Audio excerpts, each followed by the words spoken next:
All right, Class 10, welcome. This is your A1 Institute Historical Debrief, and today we're tackling one of the most important chapters for your exams, the Civil Disobedience movement.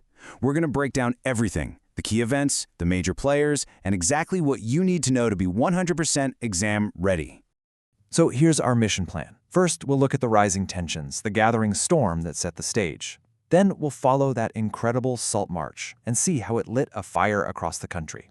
After that, we'll zoom in on the different groups who joined the movement. And finally, we'll analyze why, for all its power, the movement couldn't quite unite everyone.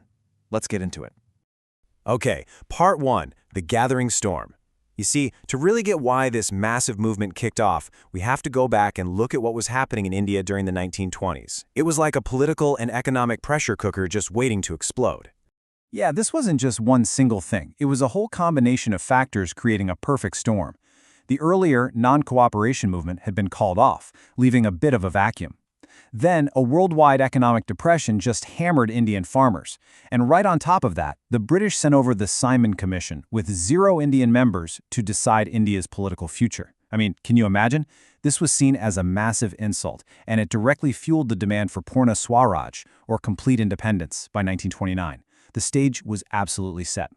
Now, while all this was happening on the outside, inside the Congress Party, there was this huge debate going on about what to do next. You had one group, the pro-changers, who thought, hey, let's get elected to the government councils and fight the British system from the inside. But then you had the younger, more radical no-changers like Nehru and Bose, who were saying, no way, we need a massive nationwide protest for full independence, and we need it now. This internal tug-of-war was a really crucial piece of the puzzle. So, Part 2. All of this tension needed a spark, right? And that spark came from something so simple, so everyday. Salt. The Salt March wasn't just a random protest. It was an absolutely brilliant piece of political strategy. And at the very heart of this strategy was the concept of satyagraha. Now, this is a key term you've got to remember.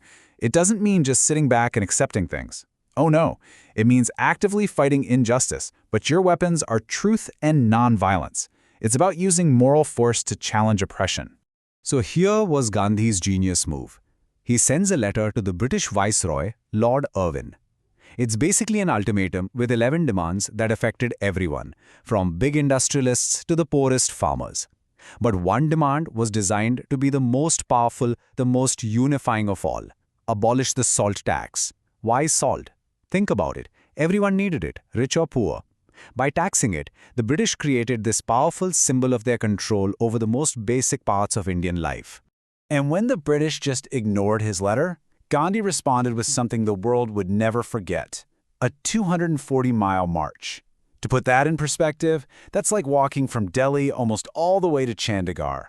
It was an epic journey, on foot, from his ashram in Sabarmati all the way to the coastal town of Dandi. You can think of it in 3 acts. First, the ultimatum is ignored.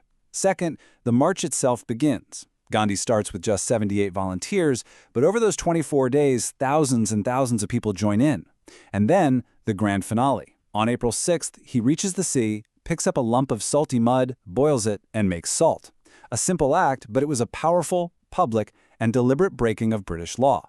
The Civil Disobedience movement had officially begun. Okay, Part 3. So how on earth did one man making a little bit of salt on a beach spark a fire that spread across the entire country? Well, this is where the movement truly went nationwide. It was like a chain reaction. Inspired by Gandhi, people all over India started to openly defy British laws. Thousands made their own salt, people boycotted foreign clothes, they picketed liquor shops, peasants refused to pay those crushing taxes, and some village officials even resigned in protest. It was a full-scale, nationwide campaign of nonviolent resistance. As you can imagine, the British government was alarmed. They reacted with force. They started arresting leaders one by one, but that just made people angrier. When leaders like Abdul Ghaffar Khan and then Gandhi himself were arrested, huge, violent clashes broke out.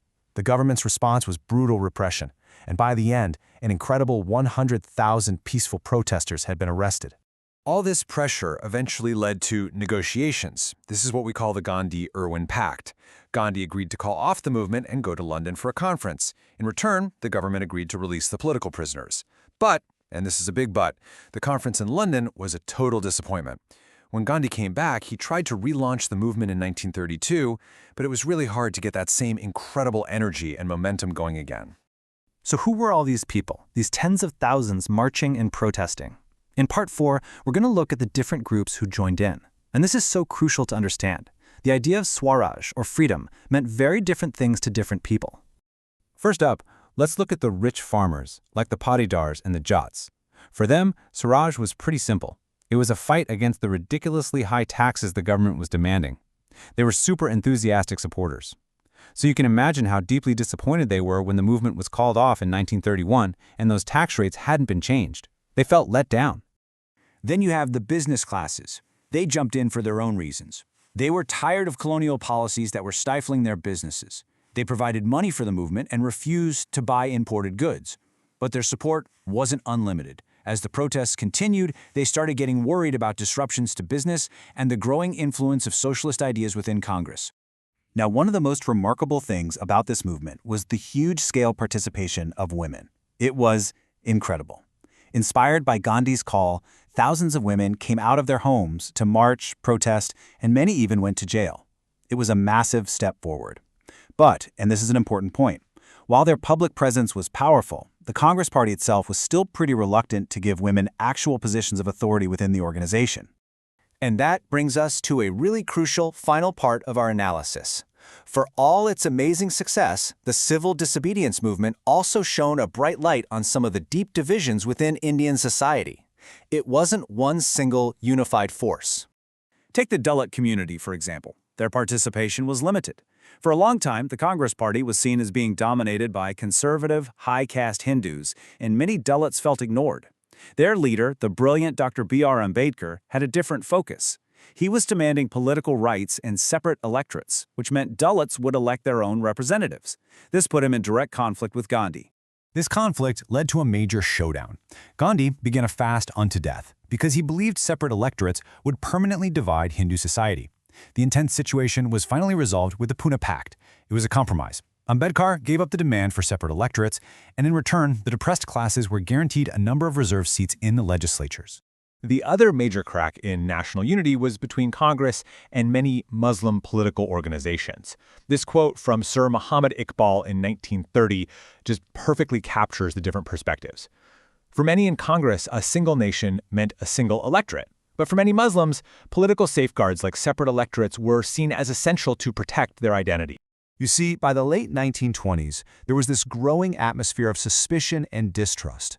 Many Muslims felt alienated from Congress and feared that in an independent India, their culture and identity would just be overwhelmed by the Hindu majority. Because of this, when the call for civil disobedience came, the response from many Muslim leaders and organizations was lukewarm. So, to wrap it all up, what's our final analysis? The civil disobedience movement was a huge, defining moment. It mobilized millions of Indians and seriously shook the foundations of British rule. But it also acted like a mirror, reflecting the fact that the idea of India wasn't one simple, single vision. It was a complex collection of different and sometimes competing dreams of what freedom should actually look like. And remember, there are still more parts of this important chapter for us to explore together. And that's our debrief. We really hope this deep dive makes you feel confident and ready for your exams. If you found it helpful, do us a favor and hit that like button, share it with your friends, and definitely subscribe to the A1 Institute YouTube channel for more. For admissions, notes, or expert guidance, please get in touch. Our phone number is right there in the description. Thanks so much for joining us.